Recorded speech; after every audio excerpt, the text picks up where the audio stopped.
असल में जो लोकेशन जिस काम के लिए होती है, फिल्म में ज़रूरी नहीं कि वह लोकेशन उसी काम में आए।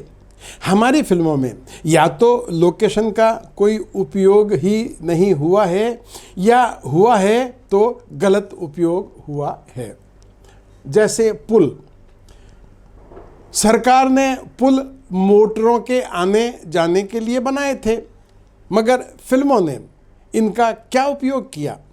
या तो नायिका ने इस पर से कूदकर आत्महत्या करने की कोशिश की, या फिर खलनायक ने किसी की लाश को पुल पर से नदी में फेंका।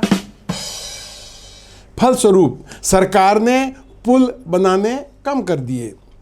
आज जहां एक नदी पर कई कई पुल होने चाहिए, वहां कई कई नदियों पर एक भी पुल नहीं है।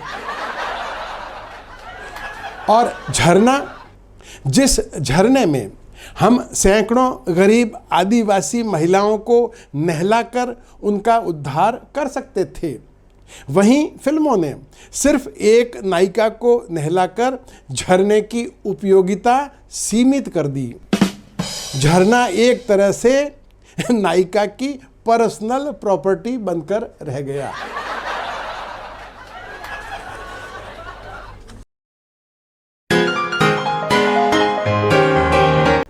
पुरानी हवेली डरावनी फिल्मों की एक अनिवार्य लोकेशन है, जो हमें कई फिल्मों में डराती आ रही है।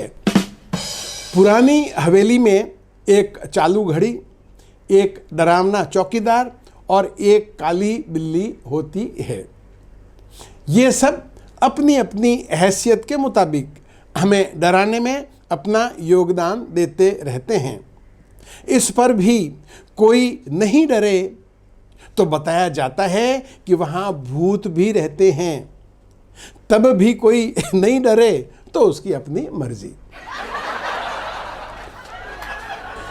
पुरानी हवेली में जहाँ खलनायक का लाखों रुपए का कारोबार चलता है, वहीं लाखों की फिरौती वसूल करने के लिए पुराना किला एक आदर्श लोकेशन मानी जाती है। पुरानी हवेली और पुराना किला जहाँ भी है, हमारे फिल्म वालों के हाथ में सुरक्षित हैं। वरना किसी दिन टूरिज्म डिपार्टमेंट के हाथ में पड़ गए तो चार चार आने देकर कोई भी टंटपूजिया टूरिस्ट अंदर घुस जाएगा। पुरानी हवेली और पुराने किले का सारा सस्पेंस खत्म हो जाएगा। लाखों का कारोबार बंद होगा सो अलग से।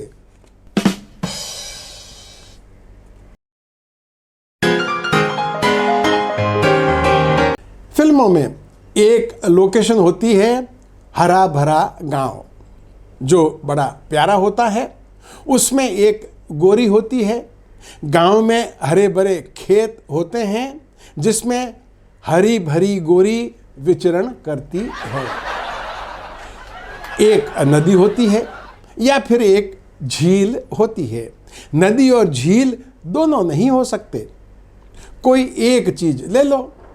गांव के लोगों में बड़ा सब्र होता है। वे एक चीज या तो नदी या झील लेकर सब्र कर लेते हैं। फिल्म में बाढ़ या अकाल नहीं दिखाना हो तो ये गांव 12 महीने हरा भरा रह सकता है। इसमें मौसम को कोई ऐतराज नहीं।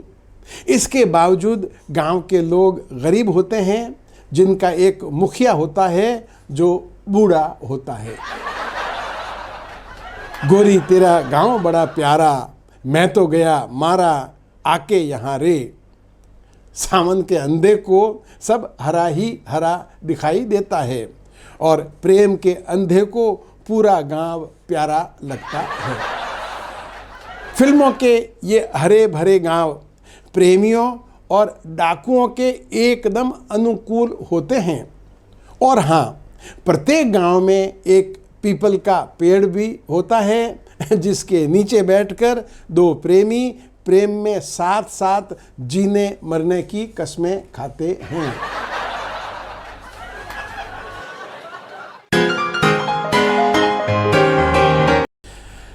डैन या अड्डा यूं तो एक दूसरे के पर्यायवाची हैं, लेकिन फिर भी दोनों में थोड़ा फर्क होता है। दोनों लोकेशन सुनसान जगह पर होती हैं। दोनों की संस्कृतियों में समानता होने के बावजूद दोनों के स्टैंडर्ड में बहुत फर्क होता है। जैसे वही जगह मोगिम्बो के पास हो तो डैन कहलाएगी और गब्बर सिंह के पास हो तो अड्डा कहलाएगी। हालांकि दोनों जगहें अपहरण और मारा मारी के काम आती हैं, फिर भी दोनों के काम की शैली भिन्न होती है। डैन में रहने वाले स्मगलिंग करते हैं और अड्डे में रहने वाले डाका डालते हैं। डैन में रहने वाले टकले होते हैं और अड्डे में रहने वाले दाढ़ी मूंछ वाले होते हैं। वैसे नाच गाने के दोनों ही उच्च दर्जे के शौकीन होते हैं।